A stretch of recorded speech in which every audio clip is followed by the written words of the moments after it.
गुरुभ्यो नमः। श्रीमद् भगवद गीता अध्याय 3 कर्मयोग श्लोक 31। ये मे मदमिदं नित्यम् अनुतिष्ठन्ति मानवाः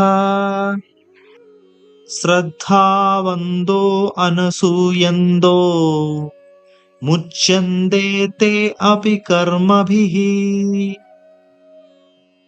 जो मनुष्य अगाध श्रद्धा के साथ मेरे इन उपदेशों का अनुपालन करते हैं और दोष दृष्टि से परे रहते हैं, वे कर्म के बंधनों से मुक्त हो जाते हैं।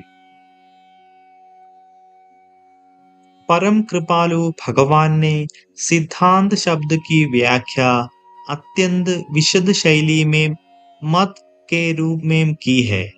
मत एक व्यक्तिगत विचार है, जबकि सिद्धांत सार्वभौमिक सत्य है। आचार्यों के मत विभिन्न हो सकते हैं, किंतु सिद्धांत समान रहता है। दार्शनिक और आचार्य अपने मत को सिद्धांत का नाम देते हैं, किंतु श्रीमद् भगवद गीता में श्री कृष्ण ने अपने सिद्धांतों को विचारों के रूप में अभिव्यक्त किया है। अपने आचरण द्वारा वे हमें सौहार्दपूर्ण और दीनता का व्यवहार करने का उपदेश दे रहे हैं।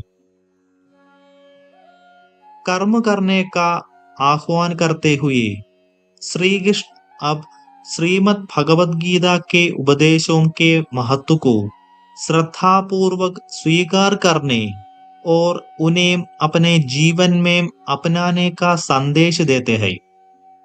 मानव के रूप में हमारा दायित्व है कि हम सत्य को जानें और तदनुसार अपने जीवन को सुधारें। ऐसा करने से हमारे मानसिक संताप, काम, लोभ, ईर्ष्या, मोह आदि शांत हो जाते हैं। पिछले श्लोक में श्री कृष्ण ने अर्जुन को स्पष्ट रूप से अपने सभी कर्म उन्हें समर्पित करने को कहा था। वे जानते हैं कि उनसे ईर्ष्या करने वाले लोगों के लिए, जिनका भगवान में विश्वास नहीं है, उनके कथन उपहास और निंदा का कारण हो सकते हैं। इसलिए अब वे अपने दिव्य उपदेशों को समर्पित भाव से स्वीकार करने पर जोर देते हैं। उनके कथन के अनुसार जो मनुष्य इन उपदेशों का श्रद्धापूर्वक अनुसरण करते हैं, वे कर्म के बंधन से मुक्त हो जाते हैं।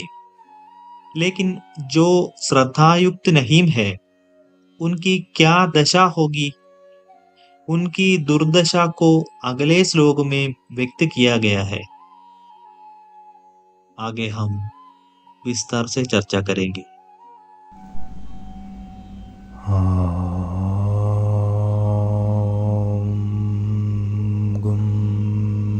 गुरुभ्यो